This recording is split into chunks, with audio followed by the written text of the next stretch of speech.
Os medallistas dos Rías Baixas que regresaron de China con 2 bronces en Barco Dragón foron homenaxeados nas xornadas deportivas de Gealsa. Nesta ocasión deuse visibilidade aos deportes náuticos. A xornada do xoves foi de celebración e de promoción do deporte náutico en Boiro. Gealsa promoveu as súas xornadas deportivas onde non só se deu visibilidade ás disciplinas náuticas que se practican no municipio, xa que neste marco tamén se homenaxeou os remeiros dos Rías Baixas, que a comezos de mes conquistaron 2 medallas de bronce na modalidade de Barco Dragón nos Xogos Mundiais que se celebraron en China. Agradeceros el esfuerzo que estáis realizando, no solo compitiendo, sino también formando a los futuros y futuras deportistas de este Club Piragüismo Rías Baixas. Así que con todo nuestro cariño y admiración, recibamos con un fuerte aplauso a los campeones y campeonas del Club Piragüismo Boiro. Alcanzaron un cuarto puesto y un quinto puesto en las pruebas de 500 metros y un meritorio séptimo lugar en los 200 metros.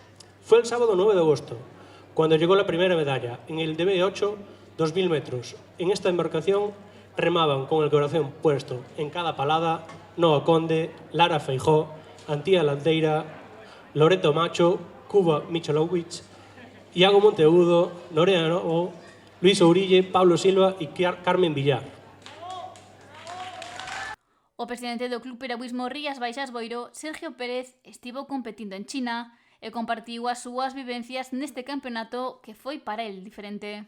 Outro lado, non tanto de palista como sino como director técnico da selección española de Barco Dragón, foi un recorrido un poquinho longo desde que fixemos o selectivo en maio, donde estes palistas máis o resto de compañeros ganaron a plaza para representar a España.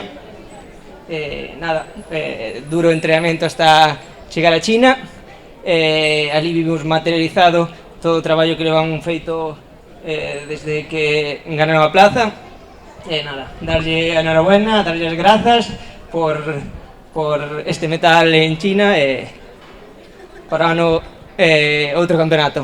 Gracias non solo a Club Piragüismo Rías Baixas, aí detrás é un equipazo, sempre mostra un nivel moi alto, senón a todo o pobo de Boiro, a Gealsa, neste caso tamén, que sempre apoia os seus deportistas, a todo o pobo, e nada, sin máis dilación, moitas gracias e un aplauso. O alcalde de Boiro, José Ramón Romero, destacou o gran papel que desenvolveron os remeiros boirenses nos Xogos Mundiais de China. Darles parabéns, como non, ao Club de Piragüismo Rías Baixas pola labor que están facendo e, bueno, darlle as gracias, en este caso, a Gealsa polo apoio que está facendo o deporte en Boiro. Eles maioritariamente e tamén outras empresas e dentro do Concello. Eu creo que o deporte en Boiro está de moda, estamos sacando grandes clubs, grandes deportistas e, bueno, dende aquí darlle as gracias a Gealsa e darlle os parabéns a estos deportistas porque están levando o nombre de Boiro, que insisto, por todo o mundo. Xa coa homenaxe rematada, o protagonismo foi para os deportes náuticos. Na Rúa Peonil Boirense estaban presentes o Club Piragüismo Rías Baixas Boiro, o Club de Remo de Cabo da Cruz e a Escola Náutica Deportiva de Boiro. Amosaron na rúa o seu traballo con ergómetros e simuladores de navegación a vela, un gran escaparate para que toda a veciñanza, sobre todo os máis pequenos, coñezan todas as disciplinas que se poden practicar en Boiro.